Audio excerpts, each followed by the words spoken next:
कहते हैं निमन स्वखर खमन गुण जीवा मणिया मंत। निमन स्वखर, जुबान में नम्रता आ जाए, खमन गुण, क्षमा करना एक अपना गुण बना ले। है तो बहुत मुश्किल, दास का अनुभव है। क्षमा मांग लेना आसान है, किसी को क्षमा करना आसान नहीं है।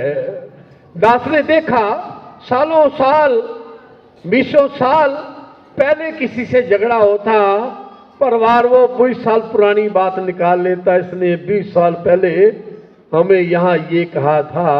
बाबा जी कहते गुण बना ले क्षमा करना। तीसरा गुण बोला है जीवा मणिया मंत। जुबान से जो शब्द निकले सामने वाले को ऐसा महसूस हो कि मुंह से हीरे मोती गिर रहे हैं, इतनी मिठास। बाबा जी कहते हैं मिठा बोलो ते निव चलो, मुर्शद यही सिखांदा है। अगर भक्ति करनी है तो भक्ति केवल और केवल बैठकर सिमरन करने का नाम नहीं है, भक्ति सत्संग में आने का नाम नहीं है। हाँ, इनका अपना महत्व है। यहां भक्ति की कला नजर आती, यहां भक्ति सिखाई जाती, लेकिन भक्ति है कर देना खुद को समर्पित। गिले शिकवे को अपने मुख पर ना लाना ही भक्ति है। अगर कहीं गिला है, शिकवा है, कहीं किसी किसी रूप में गुरु के प्रति हमारे मन में अविश्वास है, तो समझ लेना भक्ति अभी जीवन में आई नहीं है। भक्ति का अर्थ समर्पण, केवल और केवल समर्पण। रोजाना अनेकों बार सुन चुके हैं, जो गुरु आखे ओ कुछ करना। कितनी बार सुन चुके हैं, गुरसिख दाबा सेना कर्तव्य आपा अर्पण कर देवे। जब अपने आप को अर्पण कर दिया, अपनी अकल को अर्पण कर दिया, बाबा जी अनेकों शब्दों में कहते हैं गुरसिख ओ है जो गुरु आखे उससे इतबार करे। गुरु ने क्या दिया, सत्संग में आना है, सेवा करनी है, सिमरन करना है। अभी शासन कुछ रोज पहले की बात है, समागम का समय आया, हमने समागम किया। समागम के बाद 1 सप्ताह की सेवा लगी। सासंगत वो सेवा दल की सेवा, चाहे वो यमुनानगर क्षेत्र की लगी, फिर अम्बाला क्षेत्र की लगी, फिर अभी वो समान सासंग निकला ही था, फिर एनवाईएस का समय आ गया। एनवाईएस समाप्त हुआ, अभी कुछ रोज ही हुए, एक नया आदेश आ गया कि अब ये गुरुदेव हरदेव किताब पढ़े, पापा रामचंद्र जी की जीवनी पढ़े।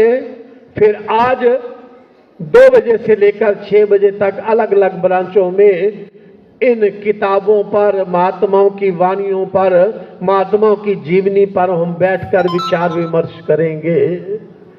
मन में ध्यान आया, मन में ये बात उठी, अभी तो समागम किया है, अभी सेवा में आए हैं, अभी एनवाईएस करा है, ये एक नया काम और आ गया। सत्संग उसी वक्त तंद्रा से ये आवाज आई, रोज बोलते हैं क्या अवतार तेरे ही दाता दिन राती गुण गावा।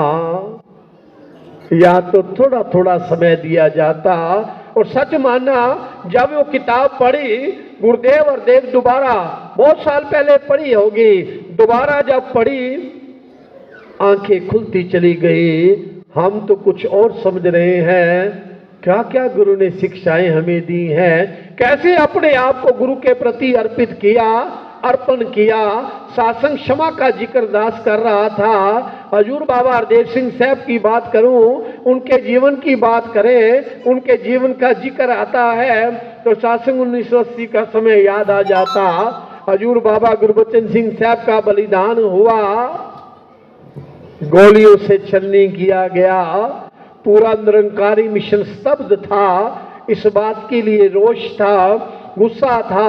यहाँ तक दास अपने बारे में अर्ज करे, वो जवानी का दौर, हम लोग गाड़ी में बस में खड़े होकर गए, पूरी दिल्ली तक कोई सीट नहीं मिली, खड़े होकर गए, लेकिन मन में यही रोष, या मरेंगे या मर जाएंगे या मार कर आएंगे।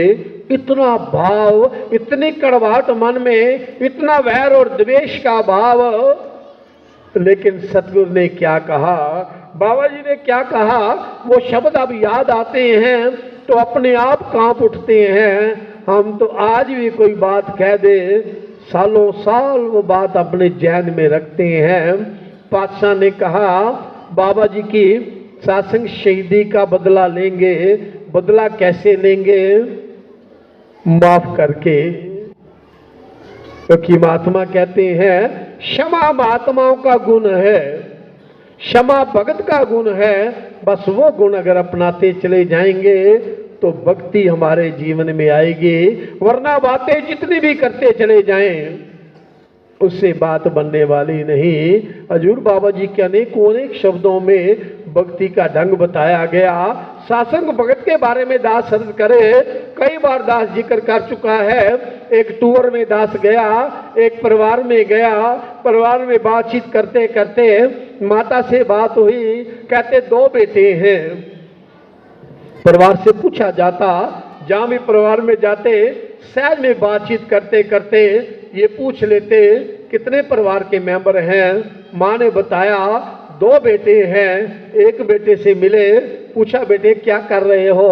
बातचीत करते करते सहज में दास ने पूछा, बहन जी दूसरा बेटा? प्रेम से बोलिए, फिर प्रेम से बोलिए। तो माँ ने बोला दूसरा बेटा तो भगत है, कहीं बैठा होगा। दास के जहन में आया भगत है तो शायद किसी संत महात्मा के संध्या में बैठकर भक्ति करता होगा, कहीं ध्यान जोड़ता होगा, कहीं पूर्ण रूप से गुरु के प्रति समर्पित होगा। अभी वो बातचीत करते, चाय पानी लेते लेते वो बच्चा आ गया। माँ एकदम बोल उठी, बाजी जिसको याद कर रहे थे वो बेटा आ गया। दास हैरान हो गया। वो बच्चा आया जिसे हम लोकल भाषा में, अपनी भाषा में कहते हैं मंद बुद्धि। साधारण सा वो बच्चा आया, सत्संग मंद बुद्धि, जिसे बात भी करने का समझ नहीं है, बैठने का भी समझ नहीं है। आया, आकर सत्संग साइड में बैठ गया। दास के जहन में एकदम बात उठी। माँ ने बोला भगत है। भगत तो ऐसे नहीं होते, लेकिन बिल्कुल एकदम दिमाग में एक बात आई, सही मायने में अगर भगत ऐसा हो जाए, लख सियाना होवे गुरसिख पर आपे नू मूड गिने, लख होवे सिख दौलत वाला गुर चरना दी तोड़ गिने। अगर अकल है, सियानप है, चतुराई है, विद्वता है तो भक्ति हो नहीं सकती। अगर भक्ति करनी है तो अपने आप को खोना पड़ेगा, अपने आप को मिटाना पड़ेगा। अभी महात्मा क्या कर गए हैं, मिटा दे अपनी हस्ती को।